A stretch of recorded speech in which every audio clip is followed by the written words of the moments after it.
Oseo. Oseo. As a Cherokee greeting, and wave the great feather for the good of it. The good of it means to summon the spirits to our talk today, Coyote's talk. November is the month of the Beaver moon, and it's also been given to Native American Heritage Month. Tsitsilagi is that I stem from the branch, Cherokee branch of that great tree. I'm going to start off here with the beaver. You know, the beaver moon. You go up here where I've created a beaver moon. Yes. A little bit more of the beaver. You come down here. I have this wonderful wood carving of a beaver. And then move up a little bit here.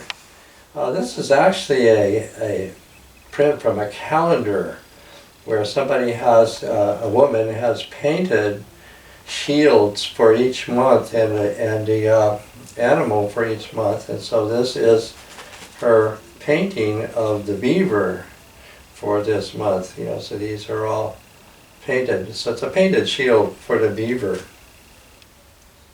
Then we can go up here. This is a medicine piece. This is made by a woman, Marla Otis, up at Ojibwe up north. And maybe, you know, she's had some experience or, you know, a vision or a dream like that. And she's made this wonderful example of a medicine piece of the beaver with, you know, the beaver's bone head here. And even though the beaver has been much diminished, you know, in North America by all kinds of things that caused it to decline, but people still, you know, might have dreams, visitations, or apparitions of the spirit of the beaver. So that could be the case there. Then we come up here to this wonderful little piece here. You get a close-up on that. This is, you know, the woman beaver deity, as I could call it, you know, and for that is, you know, Tasha. Tasha would be her Navajo. This is a Navajo sand painting, and her square head and the turquoise earrings would all identify that she is a deity of the beaver, and that's about as much that I know of it. You get a good close-up. Then we can come all the way down here. These are two pipes. I'm trying to say the man who would be my teacher in Cherokee, like that. He's made this. It's called beaver tail pipe. It's made of stone, and this one is an heirloom from, you know, like around 2,000 years ago of a beaver. It's from the Adena Hopewell, is what the Americans call it. It's up there on the Ohio River, ancient Native American place here. So the beaver is very important in Native America, and the Cherokees, they have a story. I don't know the story, but like, you know, a giant beaver, you know. So the beaver was very important, and I have, you know, for this part, a chant. It's called Beaver, the Cause. He was sitting above south red beaver he killed it died he was sitting above west yellow beaver he killed it died he was sitting above north black beaver he killed it died he's sitting above east white beaver he killed it died he's sitting above south red otter he killed it died he's sitting above west yellow otter he killed it died he's sitting above north black otter, he killed, he died, he's sitting above east, white otter, he killed, he died, he's sitting above south, red muskrat, he killed, he died, he's sitting above west,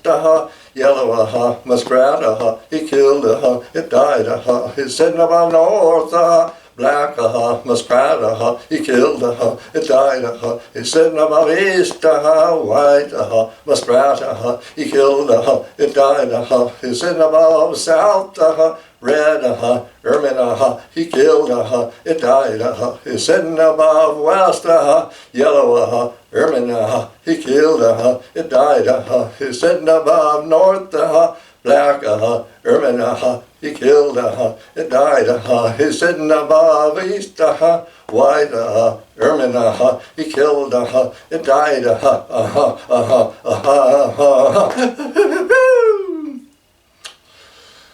That's a healing song, very, very old healing song. It's the one that I can't sing with the beaver.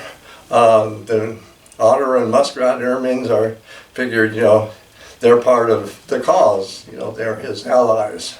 So they give you a little taste. It's a very, I think, typical, maybe I can say, of Cherokee themes like that. So all of that. Now we're going to come to the other main thing, in this month is called Thanksgiving. And Thanksgiving is featured by the turkey. And Americans, for Americans, it seems to be much, about dining on a turkey. Native America, as far as I know, Native Americans at least, traditionally do not dine on the turkey. There's something very, very sacred about this bird. Out here in the Anza Borrego, where they've had a lot of fossil science, there's a museum out there with a laboratory. So we know for sure that out here in Anza Borrego, the turkey, this one called Anza Borrego turkey, is between 1 and 2 million years old, like that. In other parts of the country, who knows, that might be a lot of older. This was during the Pleistocene era, about, was that 4 or 5 million years ago. So the turkey's been here a long time. Real, Native American bird, like that. Turkey, the name Turkey that Americans use, has actually come from the country called Turkey. Somehow, I don't know how it got all mixed together the way it did, but somehow, I think it was England was importing pheasants from the country of Turkey, and somehow that got connected to the American bird, and Cherokee, kuna, we call it kuna, and that's where the name turkey came from. The turkey is like saying really a wild being, a wild creature. There's even a recent kind of film, movie film of a man who lived with the turkeys. It really does show these turkeys are very cognizant and very personal beings, people, you might say, bird people, like that. So people did not, particularly, harvest turkeys in Native America.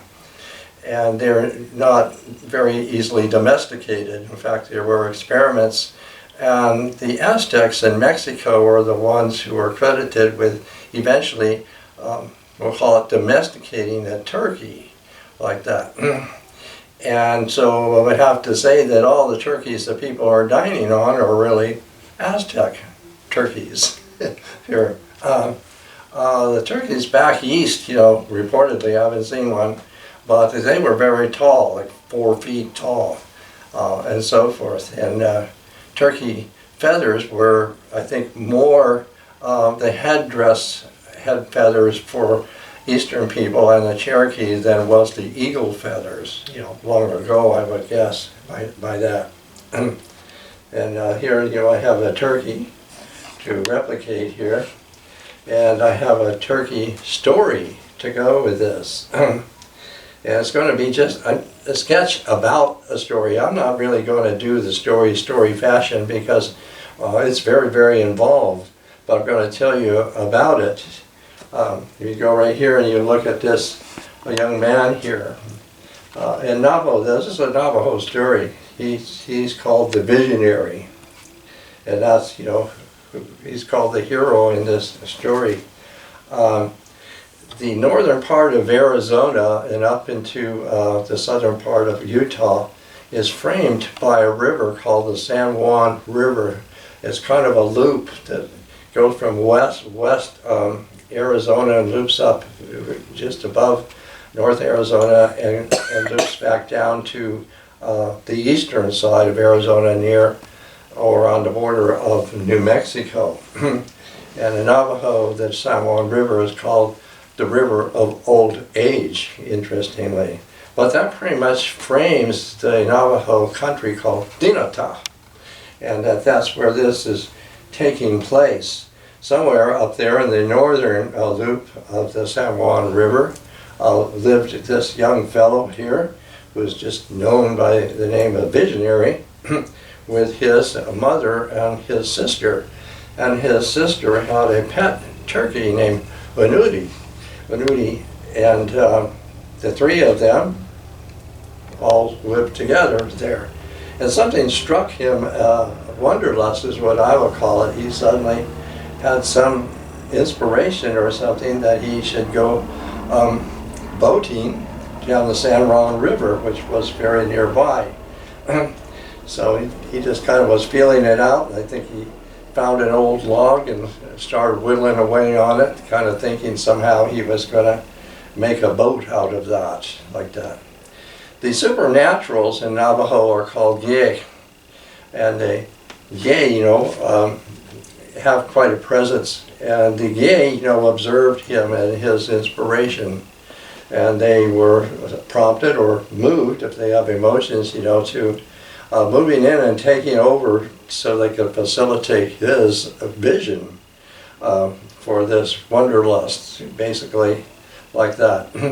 And so they took over entirely, and the story has a lot of detail of exactly what tree or log they chose and how the winds whirled through it to hollow it out. All the particulars. Yeviche, the grandfather Gye, provided some bedding and some food for him. So it was really being made into quite a thing. One of the Gye took that turkey aside and did some transformings on him that I'll show you later, transforming the turkey into a supernatural that for a role that the turkey or she was going to play there. So when all of this was ready to go, and then bon voyage, the visionary. I thought originally the turkey was going to ride with him, but it didn't quite work out that way for some reason. But the visionary himself, the lad, got into this thing, and we would be reminded of the yellow submarine at this point, of all that was crafted here with the supernaturals for this watery conveyance. And it has a number of events or episodes, like some mythical water monster, pulls them underwater, the submarine pulls it underwater, and how other supernaturals come in to free him. So you kind of get a running inventory of various supernaturals that are brought into these episodes of this voyage of the visionary in his submarine going down the San Juan River. And all this takes a lot of telling, evolving in the story. Eventually it comes to a large pool or a small lake like that with a whirlpool, and the submarine or log submarine twirls round and round and round. And this is a familiar subject in Navajo sand paintings, is what I call them, because the Gye, in order to stabilize this log submarine, stand on the end of it, on each end of it. And the depictions in the sand painting make it appear as if you know what a swastika is a swastika. So the emblem of swastika does appear in Navajo art here and here, like they knew it from somewhere, but it has, you know, some auspicious benefit about it, is what I'm trying to say. So anyway, eventually the submarine, you know, gets out of the whirlpool and lands on the beach.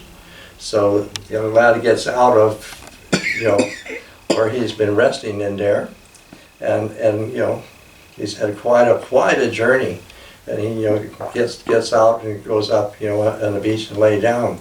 And it's that point that we hear the turkey gobble gobble gobble, you know, coming in like that, and the turkey comes in, the annuity, and comforts him, you know, because now he's going to rest. He's going to have to rest all night. He's really had quite a journey, and the turkey, you know, puts his wing over him. This is a, you know, real particular gesture. It's always featured about this bird, you know, his or her friendliness, you know, especially to this young lad, to give him comfort here.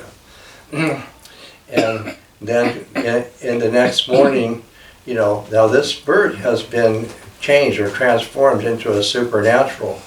And so as events, you know, kind of evolve here, I'm not, you know, going step by step through the story, I'm just talking about it.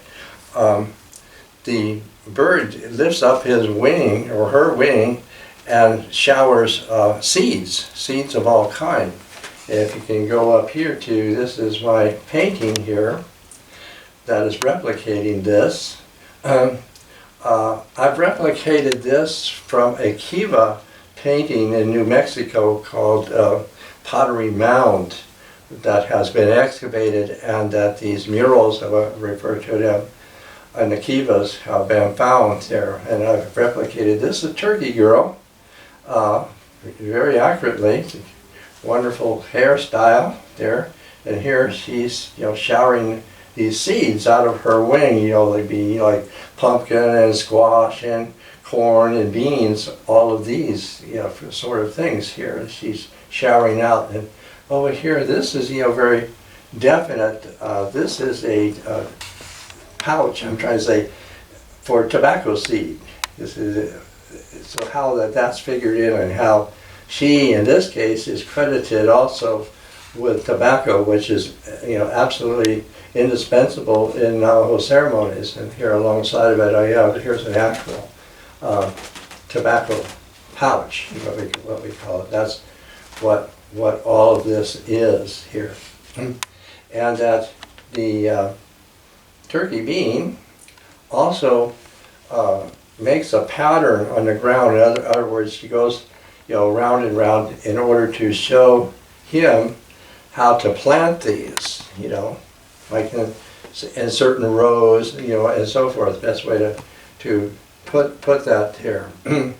So then what happens, he gets distracted, he gets lured, he sees a light off somewhere, and he goes up to see, and there's, you know, a lovely young woman that he gets involved with like that, and she takes him home to her father, and this father is a sorcerer of some kind. And anyway, he's called, you know, deer owner. In other words, he has control of the wild animals, and so the visionary gets, you know, some exchange there supernaturally, which is giving him some knowledge about hunting. And so he comes back to where he left the turkey, and he sees that the turkey is not there, and this causes him, you know, some unhappiness like that. So he composes a beautiful lament that extends the supernatural qualities that have been transformed into this turkey into a deify. He's basically deifying the turkey here, and this, you know, it reads like a mental letter, but it probably was, he was actually chanting it. And I'm going to give you that here. Dear Unandi, you were the black cloud, the black mist, the beautiful rains, the beautiful lightning, the beautiful rainbow, beautiful of all colors, the beautiful beam. In the days to come upon the earth, the people shall employ your feathers in their rituals. Udanudi flew to the east from where he had come, and all the beautiful things that the visionary saw in the turkey are still to be seen in the bird today. The black of the black mist and black of the cloud is there. The flash of lightning and the gleam of the rainbow show up on its plumes as she walks in the sun. The rain in its beard and the beam it carries in its forehead.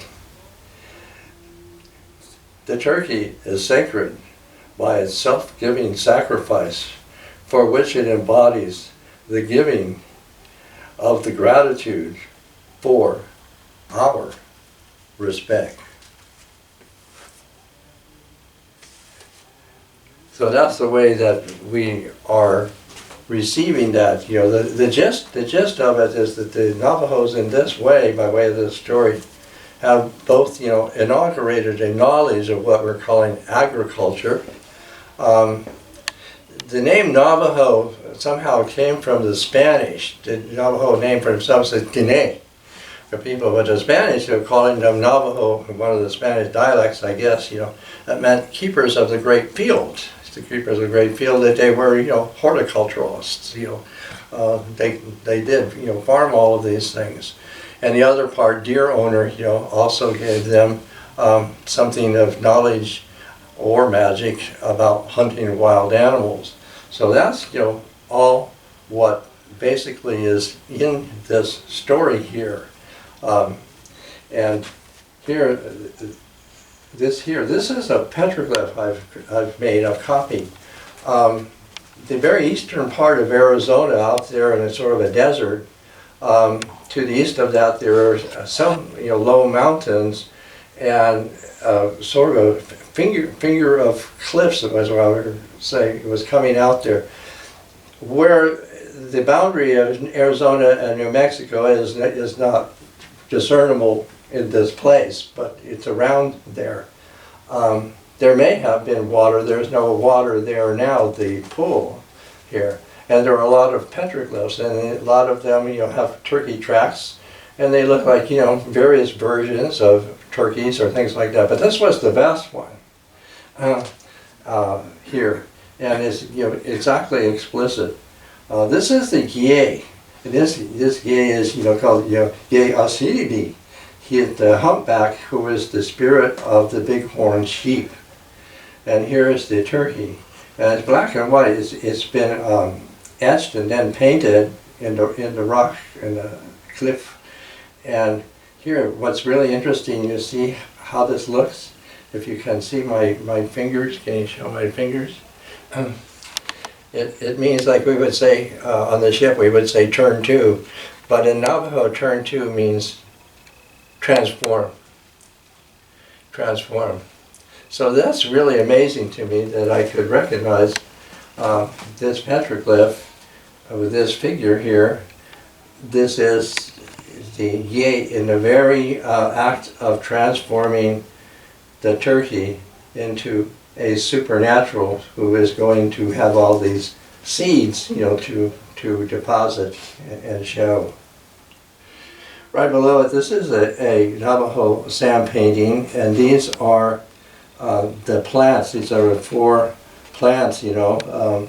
I think that you can see that is corn, and that looks like squash, and I'm not sure what the others are, but all of this is stemming from this event of the turkey depositing seeds for the visionary to learn how to plant and grow. And if we come down here and look at this, this is a Navajo basket. It's called the Rockstar Crystal Basket. And this particular basket, we were friends with a Navajo family in the vicinity of Monument Valley, the Yazis. And Lynn Ghazi's father was a Hatkali, and she gave this. This has been in a ceremony for the Hatkali. She gave this to Claudia, so this really has a personal history to it. And here, this is what a typical example of what we call Indian corn. But the earlier kind, small like this, these I found in ruins 50 years ago, Anasazi ruins. So the earlier corn was very much smaller than what we look at today. And this is a zuni. This is made with crust turquoise like that, and I use it, to make offering, making an offering that has cornmeal in it, and to make an offering becomes the waye for the spirits, to come there.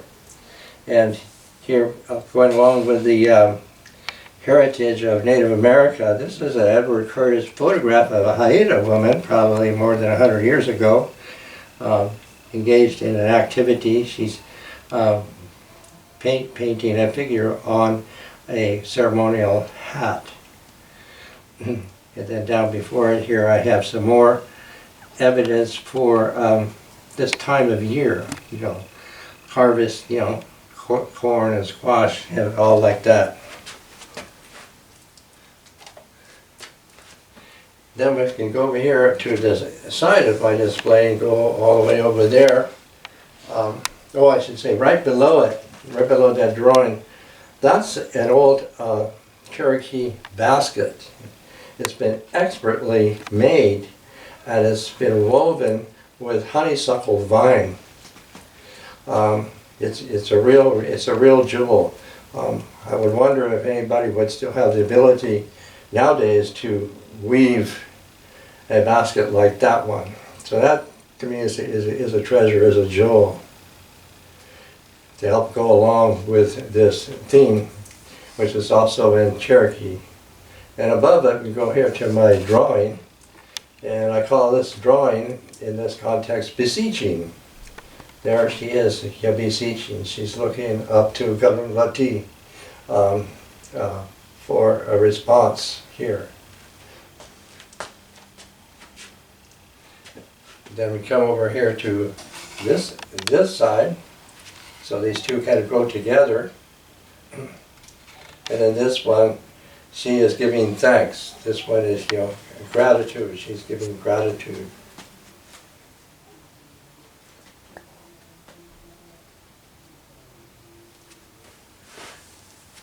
So for all of this to bring across the sacredness, the real sense of what we in Native America really feel about beavers and turkeys and Thanksgiving. So I'm going to, now for the final here, this little bit. In English, we say the creator, it doesn't have exactly the same ring as, the Coyote, that means the fashioner, the way that we have been fashioned, basically like that. And every morning, I greet, Kalun Lati, meaning that's the one who is up there in the sky. And now, this is what our creator, Kalunladi, did. He decided, and here I quote, "I myself shall continue to dwell above the sky, while the people on earth will be ending their thanksgiving. They only need to have gratitude for everything that has been created on earth, and for all that is growing." End of quote. And that is his intention for us. Further, he says, and I quote again, "The people moving about on earth will have love, and they will simply be thankful.